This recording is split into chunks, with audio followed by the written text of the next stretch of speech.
Hello everyone, the Army of Otters here, and welcome back to the Unexplored Commonwealth. For those that don't know, this is a series where we explore locations that players might easily overlook and might miss during a normal playthrough. We also visit well-known areas, and we just try to explore and find interesting facts or interesting loot, or just secrets about those areas.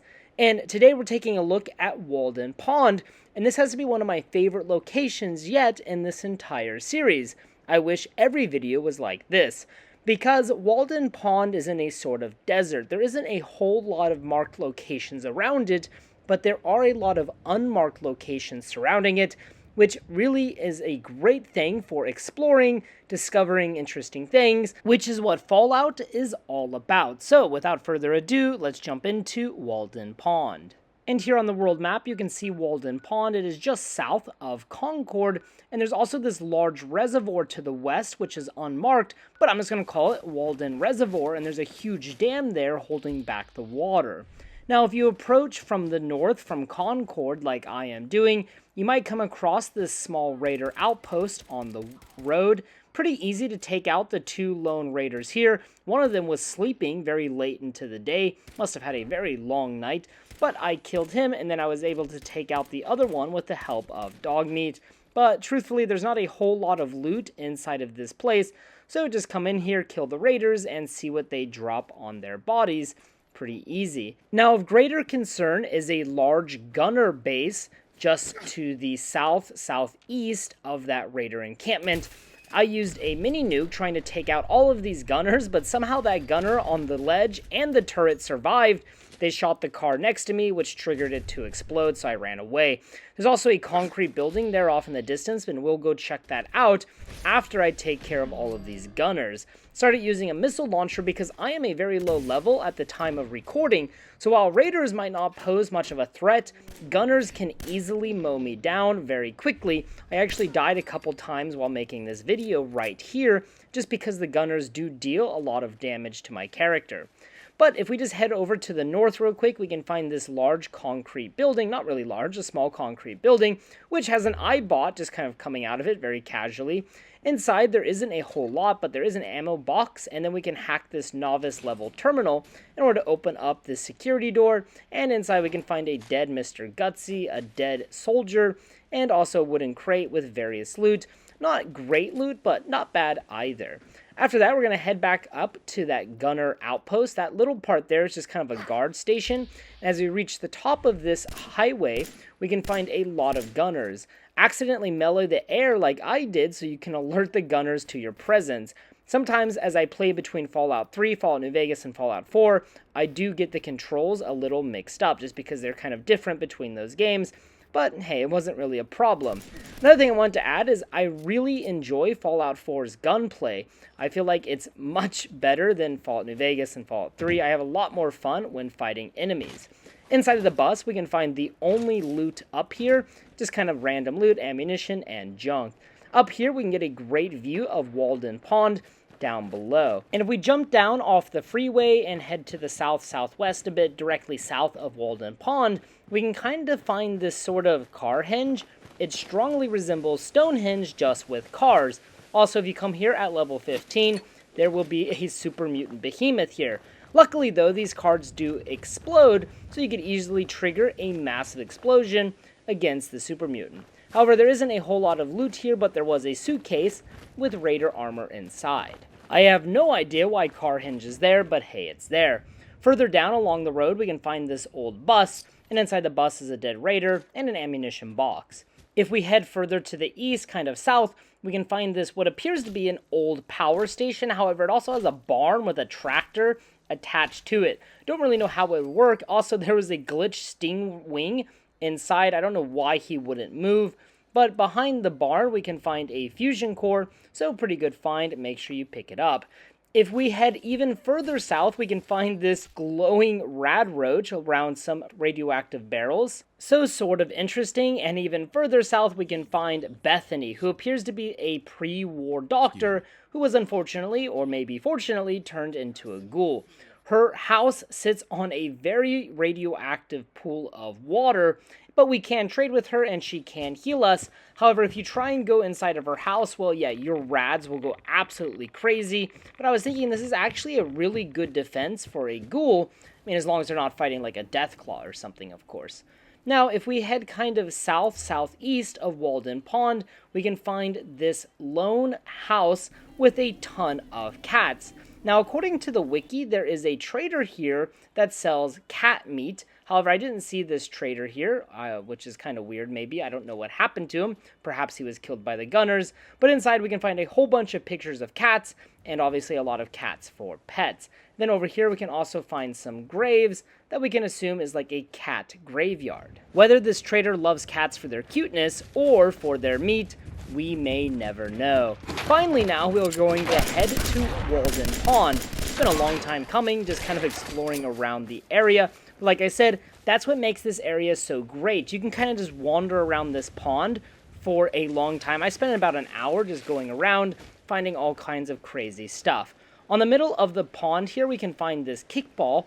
Don't know if it has any purpose or reference, but it reminded me of Wilson from Castaway, the movie with Tom Cruise. I don't really know if that's a reference, just that's what it reminded me of. Now, Walden Pond is very radioactive, but we can actually get to that middle island without touching the water. Over here, we have a small rowboat, and over here we have what appears to be like a Smokey the Bear, kind of holding a sign. Now, also interestingly, Walden Pond Middle Island will smoke during the night. Don't know why that is. And over on the north shore of the pond, we can find the main attraction of this pond, the home of Henry David Thoreau, who was an 19th century transcendentalist writer and philosopher, and for about 2 years, from 1845 to 1847, he lived on this pond in order to get a more objective understanding of society. And this little speaker here will give you a brief overview of Thoreau's life, and it is very accurate. Of course, Thoreau was a real-life person, and it is accurate to his real-life experience, so hey, that's pretty cool. Now, of course, all of this is based on the real-life Walden Pond. It is a real place in real life near Concord, Massachusetts, which you too can visit, and you can also visit Thoreau's house, which is at Walden Pond. So, next time you're in Massachusetts, or if you live there, head on over to Walden Pond, and you can easily experience Fallout in real life. After that, we can enter the gift shop, where we can find a pretty humorous little trap here. We have this stupid monkey. The monkey activated, I ran out, and it activated the bomb. But after the smoke cleared out, I just went back in and just kind of punched the monkey in the face for scaring me. But truthfully, there isn't a whole lot in this gift shop, and there's a master locked door with a note next to it, which reads, "Tweez, if you're reading this, then you're an idiot. This is the last time I tell you. We're locking this door. Use the entrance in the sewer pipe. Next time you forget, I'm locking your ass out permanently. Walter." So quite obviously, whoever this Tweez is an idiot, but this note helps us out a lot because we now know there is a way into wherever this door leads. Around the rest of the gift shop, you can just kind of find random junk and stuff. There is a novice locked suitcase, but there's just a dress inside, not too helpful for me. And there's also like a fishing rod and stuff that I assume would belong to Thoreau. Also, we have a model of Thoreau's house that looks exactly like the one outside with the same damage and everything. So I'm guessing Bethesda just shrunk down the acid and put it inside of there. Now, inside of the sewer, which is by Walden Pond, as you can see, there are some sewage pipes that we have to navigate before we come out, and we can listen in on the conversation between the raiders. This guy made sure he had everything he needed before he started his camping trip in that little shack up top. Double-checked his list and everything. And that's why they call it being Thoreau. Oh, and this guy invented Transdentalism, moron. You sound like an idiot. How the hell you know all this? I read a book that one time, when we ran out of grognacks. I wish I could read. Transdentalism, you know, what Thoreau is known for. Anyways, after that, we can take out these raiders. I actually thought this was a really cool encounter. I just kind of came out of there and shot him in the face. It was really satisfying. Anyways, in here we can find some jet. Also, we can find this short hunting rifle and a duffel bag with some random loot inside of it. And then over here on this barrel next to the lantern, we can find a copy of Tales of a Junktown Jerky Vendor. So make sure you pick up that bad boy, as it'll increase your selling and buying price from vendors. After this, we can move into the next section. Be careful because they have some noise traps. You can easily avoid them. And then we can find Walter, and then we can kill Walter, who was the toughest one here, but really not that tough, especially compared to gunners. Loot Walter's body for the gift shop key, and this will open the safe over here along with that master locked door from earlier. And with that, we will go ahead and loot the safe, where we can find some weapons, some chems, and some random junk, all of which was pretty good. Then up here next to this toolbox, we can find Big Jim, which is a unique wrench/weapon in the game that is a 20% chance to cripple the target's legs. And then we can use the gift shop key to unlock the master door and head back outside to the gift shop. But there really isn't, again, a whole lot in the gift shop, so we will now make our way towards the dam. And believe it or not, this dam is an unmarked location in Fallout 4. In fact, I could find very little information about this dam, but at the very base of the dam, we can find about 12 Mirelurk eggs. And if you go here, the Mirelurks will start hatching out of the eggs, and eventually some actual Mirelurks will show up. I had 2 show up, but using VATS, I was able to target their heads and able to kill them pretty effortlessly. So if you need Mirelurk eggs, this is a pretty good place to get them. Up near the dam, we can kind of see some of these maybe places where water might be released. Not really sure, but we can make our way up and we can find a large reservoir, which I will just call Walden Reservoir. There is a large road along the dam and some very beautiful sights. Again, this is a section of the map I think very few players actually venture to, just because the game doesn't really ever push you in this direction. Towards the middle of the dam, we can find a shakedown going down, where we have some raiders trying to get some bottle caps from these farmers. When the farmers say they cannot pay, the raiders threaten to kill them, so I intervene on the farmers' behalf in order to try and help them. However, I do think one of the farmers died, or at least he disappeared, because I couldn't find his body, and I couldn't find him alive either. But I was able to save one of the farmers, so I guess kind of successful saving mission.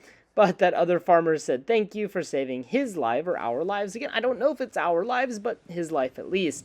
On the other side of the dam, we can find a boarded up section of the dam, maybe a control room or something like that, that we cannot access. Then we get some pretty beautiful shots of the reservoir.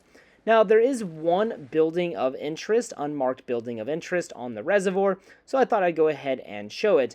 So we make our way around the dam, and eventually you're going to find this kind of like parking lot area. I'm assuming people in the pre-war era would have come here for like hiking and just enjoying some time on the reservoir. There is this boat fly just flying around that I killed, and then I had a random encounter with Art. Now, this is a very famous encounter in the game, and for many players, it's their kind of first encounter with the problem of synths within the Commonwealth. Of course, synths are kind of like human-like androids. They're very human-like. And one of the Arts here is saying the other one is a fake, and that he's trying to replace the human Art.